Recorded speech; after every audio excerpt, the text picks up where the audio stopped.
Assalamualaikum warahmatullahi wabarakatuh. Alhamdulillahi rabbil alamin. Wassalatu wassalamu ala asyrafil anbiya'i wal mursalin wa ala alihi wa sahbihi ajma'in, amma ba'du. Para jemaah yang dirahmati Allah, sedikit kita berbicara tentang zat Allah. Para jamaah yang dirahmati Allah, segala sesuatu pasti punya zat. Segala sesuatu itu pasti punya zat. Zat kita yaitu tubuh, dari ujung rambut sampai ke ujung kaki. Zat tumbuh-tumbuhan, zat binatang, zat para jin, para setan, iblis, dan zat para malaikat itu mempunyai zat, tapi antara satu dengan yang lain berbeda. Apalagi zatnya Allah. Jadi zat Allah dengan zat kita itu, dengan zat makhluknya yang ia ciptakan, tentu berbeda. Sebagaimana Allah telah berfirman, laisa kamitslihi syai'. Jadi tidak ada sesuatu yang serupa dengannya Allah. Itulah yang disebut dengan esa zat. Jadi tidak ada yang serupa dengan zatnya Allah.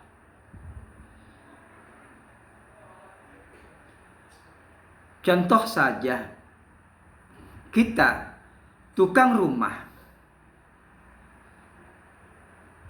dia membuat rumah,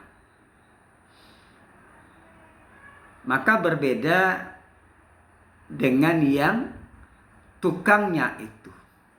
Rumah pasti berbeda dengan tukang rumah.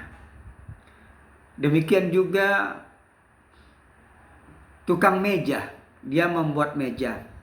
Kan meja itu ada juga kakinya.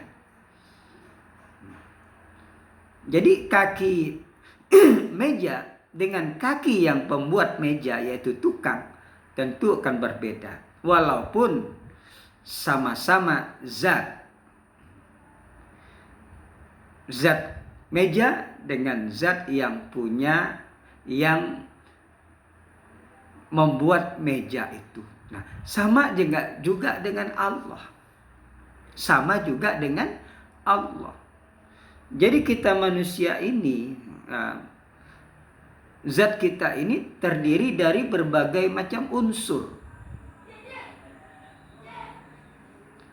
Misalnya kita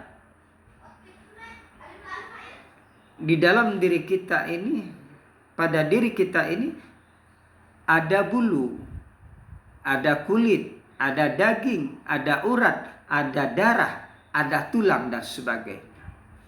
Kemudian di dalam diri kita juga Allah berikan, yaitu ruh, sehingga dapat menggerakkan tubuh kita ini, sehingga kita disebut dengan hidup. Nah, ini berbeda dengan Allah.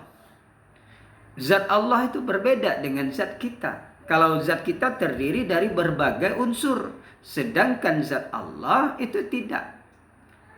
Jadi Allah itu zatnya, dirinya itu tidak ada bulu, tidak seperti kita ada darah, ada daging, ada tulang, ada urat, dan juga Allah tidak punya ruh.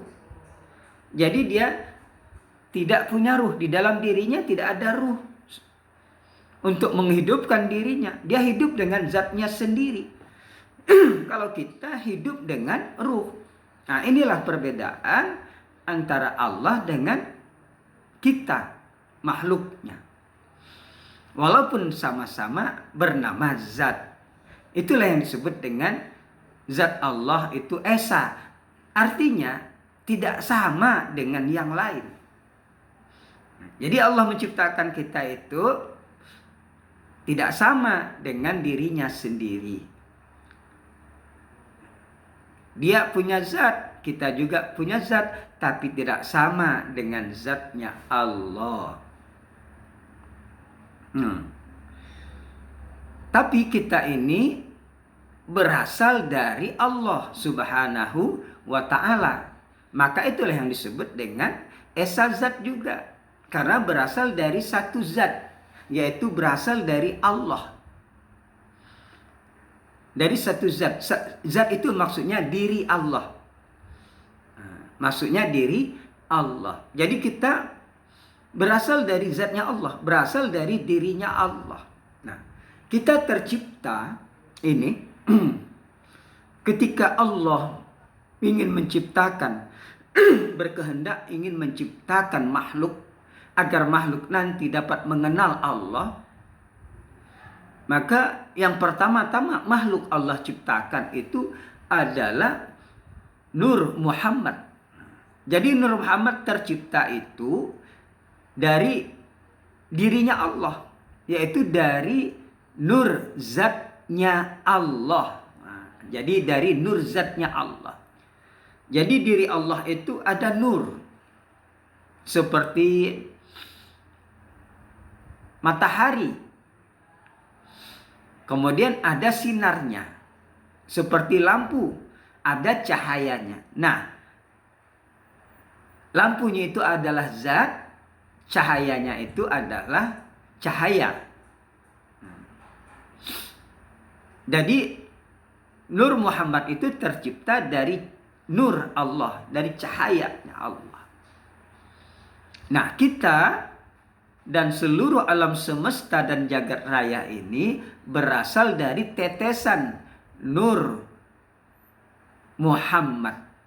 Nah, jadi kalau kita ambil ke atas, ke sumber, kita berasal dari sumbernya Allah, berasal dari Allah, dari zatnya Allah, maksudnya dari nur zatnya Allah. Kalau Nur Muhammad, kalau kita dari tetesan Nur Muhammad. Dari percikan Nur Muhammad. Jadi Nur Muhammad itu adalah cahaya. Ibaratnya kalau kita sebut Nur Muhammad itu adalah ruh dari Muhammad. Ruh dari Muhammad. Nur dari Ahmad atau ruh dari Ahmad. Jadi kita tercipta dari nur zatnya Allah, yaitu dari tetesan Nur Muhammad. Nah, biasa orang singkat dengan kita tercipta dari zatnya Allah. Nah, maksudnya dari nur zatnya Allah. Dan kita tercipta dari percikan Nur Muhammad. Maka jadilah ruh kita, maka jadilah tubuh kita. Jadi kita berasal dari percikan Nur Muhammad. Tetesan-tetesannya itulah jadi makhluknya Allah. Jadi begitulah Allah cara menciptakan makhluknya. Makhluk pertama Nur Muhammad dari nur zatnya. Kemudian dari nur zatnya itu muncullah Nur Muhammad. Jadi muncul Nur Muhammad. Dari Nur Muhammad itulah Allah ciptakan kita manusia, bangsa jin, kemudian para malaikatnya, tumbuh-tumbuhan, binatang, dan seluruh alam semesta berasal dari percikan Nur Muhammad. Berasal dari percikan dari ruh Muhammad. Lalu jadilah kita ruh-ruh kita ini. Lalu jadilah tubuh-tubuh kita itu nantinya. Dengan cara berproses. Nah, maka karena dari satu sumber yaitu Allah, maka disebut dengan Esa. Allah, zat Allah itu Esa. Karena berasal dari sumbernya yaitu Allah. Esa zat namanya. Jadi kita tidak berasal dari zat yang lain. Kalau zat yang lain berarti itu tidak Esa zat namanya Allah. Kita berasal dari Allah. Biasa orang sebut dengan zatnya Allah, tapi yang sebenarnya adalah Nur Muhammad. Jadi bahasa. Jadi bahasa itu bisa. Tapi kalau kita katakan bahwa kita berasal dari zat Allah, maksudnya bersumber pada dirinya Allah. Kita tercipta dari tetesan Nur Muhammad. Nur Muhammad berasal dari nur zat Allah. Jadi zat itu berarti diri. Dirinya Allah. Nah, jadi ini tentang zat Allah. Zat Allah itu esa. Karena kita bersumber dari zatnya Allah, yaitu berasal dari Allah. Lalu ada pertanyaan dari teman-teman, apakah memandang zat Allah itu, apakah memandang zat Allah itu, atau apakah memandang diri Allah itu, zat itu adalah diri, menggunakan mata jasmani atau rohani. Kalau zat Allah itu batin, huwal awalu wal akhir wal zahir wal batin. Dialah yang awal tak berawal, dialah yang akhir tak berakhir, dialah yang zahir, dialah yang batin. Nah, jadi Allah itu batin, tidak tampak oleh panca indera manusia. Jadi kalau kita melihat zat Allah, melihat dirinya Allah, itu tidak dengan mata kepala kita, dengan mata jasmani, tapi dengan mata batin. Tapi kita tidak sampai melihat pada zatnya Allah, tapi hanya sampai pada nurnya Allah. Jadi karena kita tercipta dari nurnya Allah, jadi sampai kepada situ kita. Tapi nur Allah dengan zatnya Allah itu tak terpisah. Itulah dirinya. Jadi kita sampai pada nur atau cahaya saja. Jadi Allah tidak berbentuk, tidak bertempat zatnya itu. Tidak berbentuk, tidak bertempat. Dia tidak kemana-mana. Dia tidak ke sana kemari, tidak. Itulah zat Allah. Kalau ke sana kemari, berarti sama dengan kita, makhluk Allah.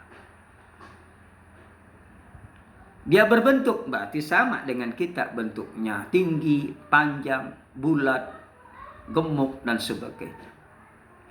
Jadi Allah itu tidak berbentuk. Dan tidak terbagi-bagi. Ada urat, ada leher, kemudian ada daging, ada otak, dan sebagainya. Allah tidak terdiri dari itu. Dan Allah tidak juga beruh. Kalau Allah beruh, berarti yang sebagai Tuhan sebenarnya adalah ruh. Jadi Allah bergantung kepada ruh. Kalau ruhnya pergi, berarti mati Allah. Jadi tidak demikian. Allah tidak punya.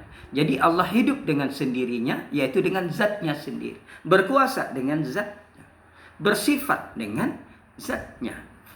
Mendengar dengan zatnya. Berkalam dengan zatnya.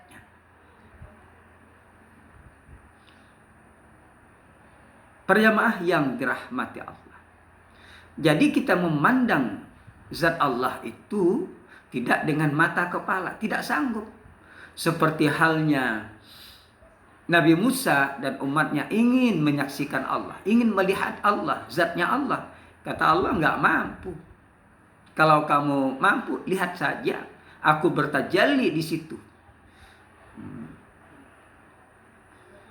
Di gunung.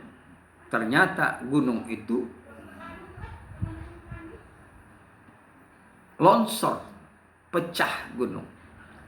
Akhirnya Nabi Musa dan umatnya pingsan, tidak mampu menyaksikan Allah. Itu pun menyaksikan gunung. Nur Allah di situ. Tak mampu.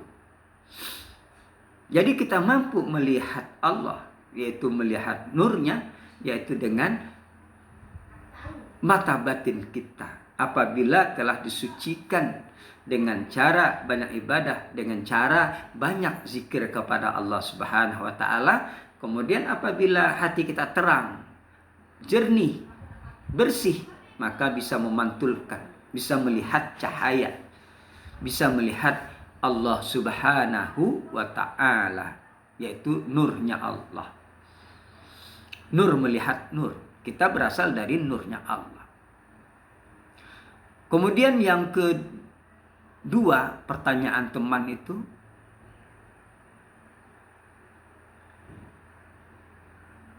apakah sama antara wujud Allah dengan zat Allah? Jadi wujud ini maksudnya adalah keberadaan Allah. Jadi wujud itu artinya keberadaan Allah.